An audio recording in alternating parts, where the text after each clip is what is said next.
Bon dia, bona tarda, bona nit, latinos todos. Avui veurem 5 frases, 5 expressions que tenen una particularitat. Contenen i o an.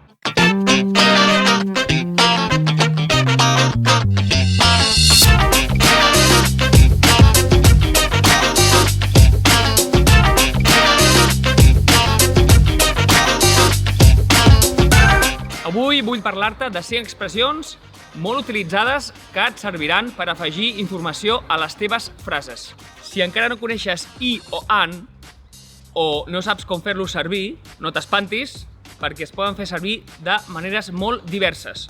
Aquí només veurem aquests 5 exemples perquè quan els sentis en una conversa es pugui relacionar més fàcilment. I si tens un català més avançat, puguis començar a integrar-los en les teves frases. Les 5 frases de les que vull parlar són: en tinc més, m'hi trobo bé, t'hi acostumaràs, no en tinc ganes, n'he sentit a parlar. Comencem ara mateix amb el primer exemple. S'han menjat totes les peres, però en tinc més. De què en tinc més? De peres. Aquest pronom en substitueix un nom. En el cas d'aquest exemple, substitueix a les peres, per evitar una repetició innecessària. Utilitzant en, evitem dir s'han menjat totes les peres, però tinc més peres. Diem, doncs, simplement en tinc més. Les frases d'avui han d'estar emmarcades en un context concret, perquè estem substituint una informació que ja hem donat i que no és necessari tornar a repetir. Així, en tinc més, com a frase aïllada, no s'entén sense el context de la informació que hem donat prèviament, en aquest cas, sobre les peres. Un altre exemple, aquest cop en negatiu. Si t'has acabat el paper, no en tinc més. De què no en tinc més? De paper. No tinc més paper. La segona frase ve amb el pronom i. M'he mudat al nou apartament. M'hi trobo bé.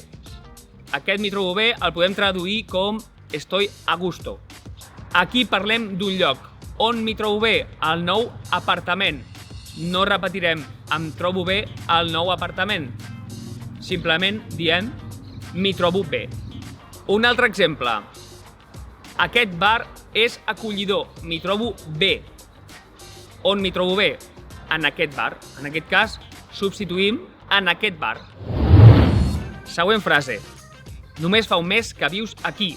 T'hi acostumaràs. A què t'acostumaràs? A viure aquí. Altre cop no repetirem t'acostumaràs a viure aquí. Diem simplement t'hi acostumaràs. T'acostumaràs a tal cosa o tal altra. Un altre exemple. Fa més fred que a Mallorca. T'hi acostumaràs. Aquest i substitueix el fred. T'acostumaràs al fred. Si és que algú s'hi pot acostumar. Una altra frase. He de netejar la cuina, però no en tinc ganes. No tinc ganes de fer això o allò altre. No en tinc ganes. En aquest cas, en substitueix a netejar la cuina. Aquesta frase segur que et pot ser útil per quan vulguis dir que tens ganes de fer una cosa o no en tens. En tinc ganes o no en tinc ganes. Una altra frase. Aquest dissabte pujaré a esquiar. En tinc moltes ganes. Aquest en substitueix a pujaré a esquiar. Tinc moltes ganes de pujar a esquiar. I per acabar, la 5a frase. No he vist la pel·lícula, però n'he sentit a parlar.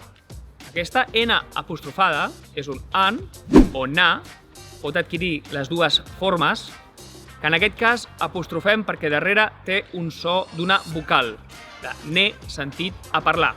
No diem no he vist la pel·lícula, però he sentit a parlar de la pel·lícula. Per evitar aquesta repetició, utilitzem en. De què he sentit a parlar? De la pel·lícula. N'he sentit a parlar. Bé, es pot aprofundir molt més en l'ús de i an. Si tens un català avançat, et recomano que ho facis.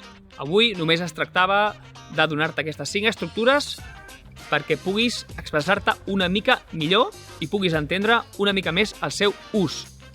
Doncs ja ho saps, si t'ha agradat o servit el vídeo, doni un like, un me gusta, un m'agrada i ens veiem aviat!